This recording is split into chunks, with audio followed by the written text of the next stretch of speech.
And so what you have here is, he has remade the party in his image. There are still some Republicans who are trying to take it away, like take it back.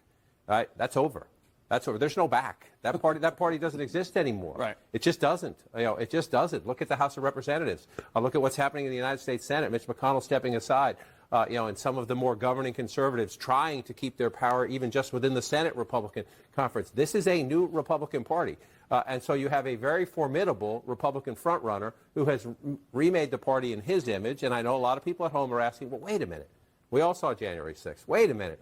Innocent until proven guilty, but there's all these cases. A majority of these voters are going to the polls in most of these states still saying that Donald Trump should be president. Yeah. And so this is his party. More working class people, including voters of color, African American, men primarily, but also Latinos. In all likelihood, Donald Trump will be the Republican nominee when our party convention meets in July. I congratulate him and wish him well. I wish anyone well who would be America's president. Our country is too precious to let our differences divide us. I have always been a conservative Republican and always supported the Republican nominee. But on this question, as she did on so many others, Margaret Thatcher provided some good advice when she said, quote, "Never just follow the crowd. Always make up your own mind." It is now up to Donald Trump to earn the votes of those in our party and beyond it who did not support him. And I hope he does that. What's going on, everyone? Saucer Kenny here today. We want welcome to this analysis about Trump's dominant Super Tuesday win. He won 14 out of 15 states. I think the only state that went for Nikki Haley was Vermont. And we're going to dig into it a little bit here. Full results: Trump, Biden dominate Super Tuesday's races. Former President Donald Trump and Joe Biden each dominated their parties' respective primaries on Super Tuesday, moving closer to officially wrapping up the primary season as the two are set to as a rematch this upcoming fall. The Super Tuesday states are the same for both the Democrats and Republicans, with two exceptions. The Democratic state Iowa caucus is tonight, where the Republican Iowa was in January.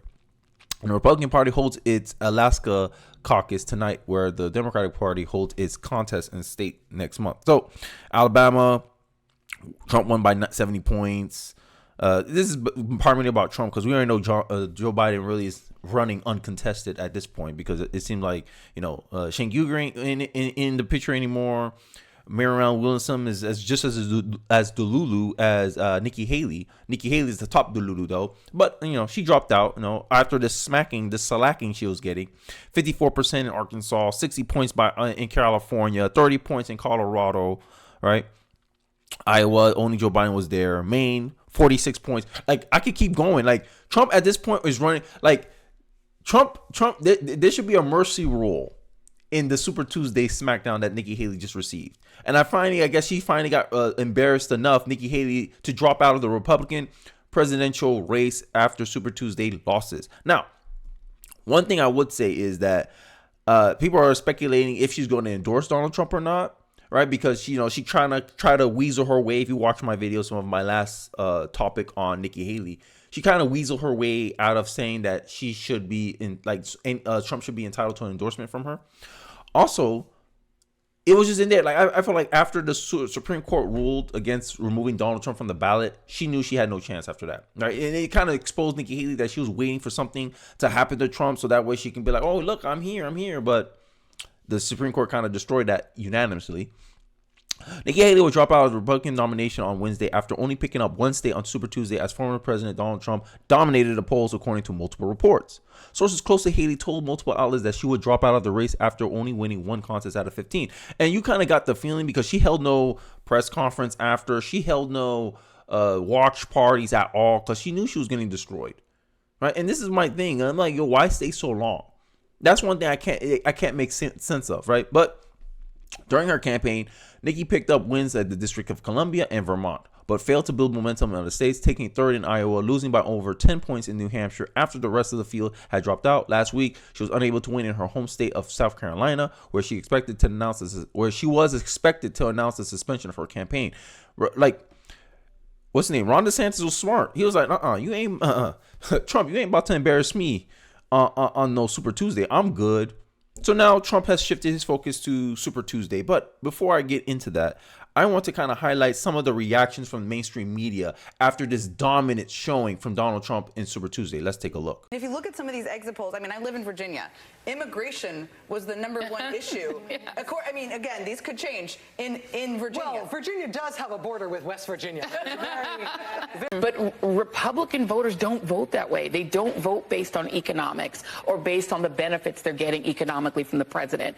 They're increasingly, from the Tea Party on, they're voting on race. They're voting on this idea of an invasion of brown people over the border. The idea that they can't get whatever job they want. A black person got it, therefore drive all the blacks out of the colleges, get rid of DEI. That is what they're voting on. They're just voting specifically on racial animus. At this stage, it isn't about economics. No.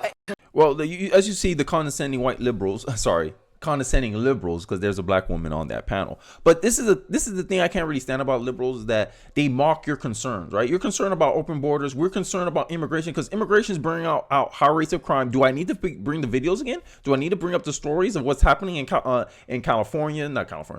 in New York, Chicago, Philadelphia, all these migrants coming in, no respect for authorities here, looking at us like a chumps, like a doormat, using up all our resources, our government funding.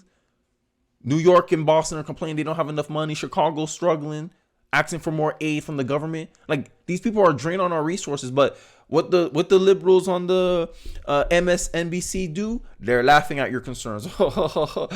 They're worried about the border. Pure condensation. Oh my God. Hey, I think this is a liberal woman problem. Like, they come across very condescending. Even liberal women I know in my personal life, they come across this way as well. I don't know what it is. Maybe someone can enlighten me in the comment section. But this like, they're out of touch. That's all I'm gonna say. They're out of touch. As you saw from the second part of the clip, they're out of touch. Oh, the Republicans are only focused on race. I'm not focused on it. No one's focused on race. You're focused on race, Joy Reid. Joy Reid has never given an analysis without focusing on race or slavery, period. Hey, maybe I can wrong, but if you run the tapes back, every analysis that come out of Joy Reid's mouth always have to do with something with race and slavery, with zero evidence, I might add. But here's something these condescending liberal women should be concerned about. New York Times poll spells problems for Biden. Biden is getting wrecked. Immigration is the biggest issue facing America right now. And I called it. I was like, yo, immigration is critical to this election. I did a video why border security is critical to 2024. And you see it in the polls. Who has the advantage there? It's obviously Trump. Now, the Democrats can try to spin, Trump shut down the bipartisan border bill. But end of the day, we have a border bill. It's called the Secure the Border Act that Chuck Schumer doesn't want to put on to a vote.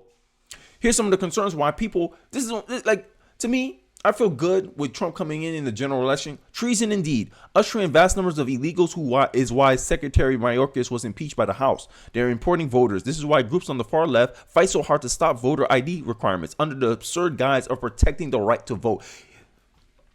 This is as dumb as protecting democracy by not allowing democracy. Reports: Joe Biden has secretly flown in 320,000 illegal immigrants from Latin America airport to 43 U.S. cities. Treason. This is who you guys think will win the election? I showed another poll. Independents rather choose an egotistical Donald Trump versus an unfit Joe Biden. There's no way someone's going to elect Joe Biden, bro. At this point, summer, and it seemed like Vivek's been hitting stuff on the nail on the head. You know, Ronna McDaniels got knocked out. Nikki Haley got knocked out. The direction of the party has shifted. I still believe that the Republicans should just focus on the ideas, focus on the bad policies, and offer better alternatives. I think that's the messaging that Republicans should focus on 2024, because right now trying to make all the messaging specific to Biden is really going to kind of hurt us in the long run, because we're not even sure he's going to be the nominee. So I think we should focus on some of the things that Democrats are incentivized for. Biden thinks American exceptionalism means urging other countries to push trans and gender ideology, essentially using the position of the United States as one of the world's powers to force other countries like Africa to conform to LGBTQ rights, and essentially it's a type of cultural imperialism.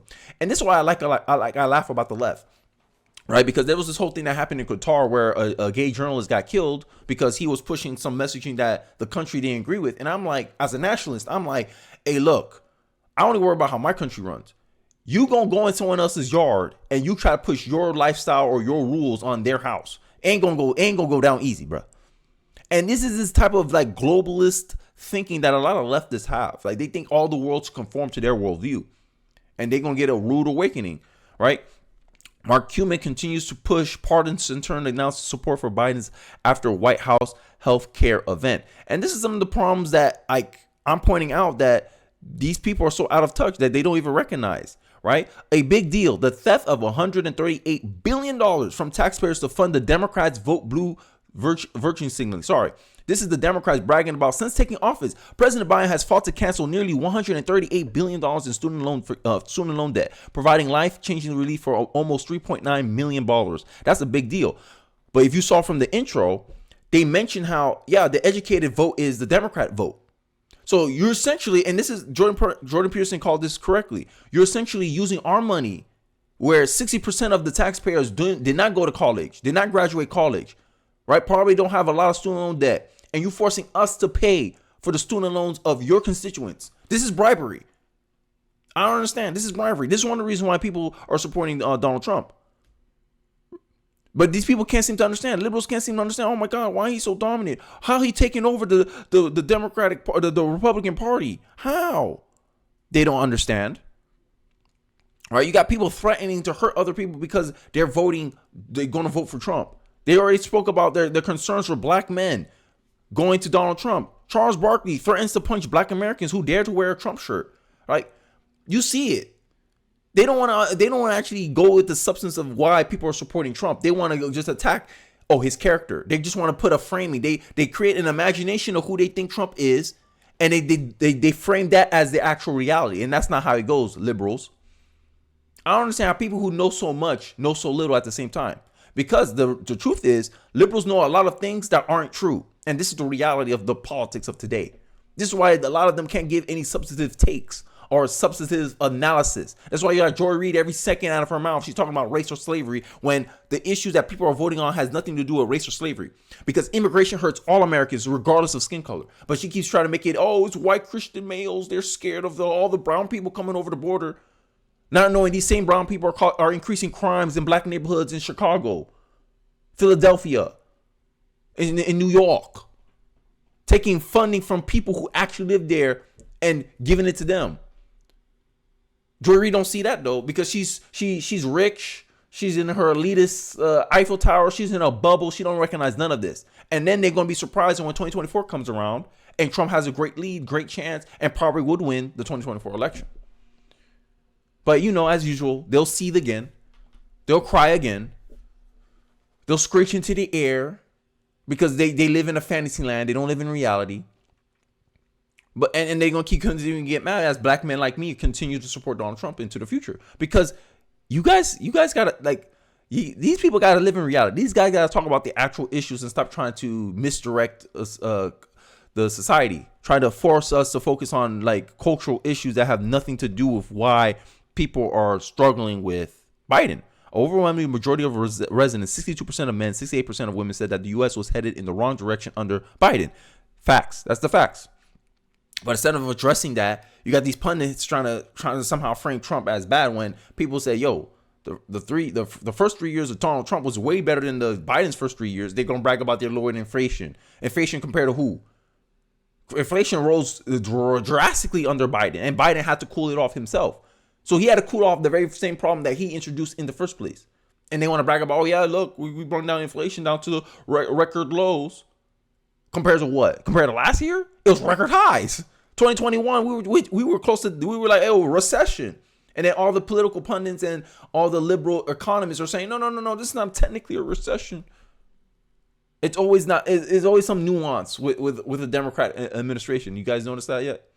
But I digress. I think I rambled a little bit too long on this video. But let me know your thoughts about Super Tuesday. Are you finally happy that Nikki Haley finally dropped out? Or do you think that in this 10 a.m. speech where she's about to give, you think she's going to announce an independent run? I would like to hear your thoughts, your speculations on this topic. Let me hear your thoughts in the comment section. Don't forget to like, comment, subscribe. And I'll catch you guys on the next one. Peace.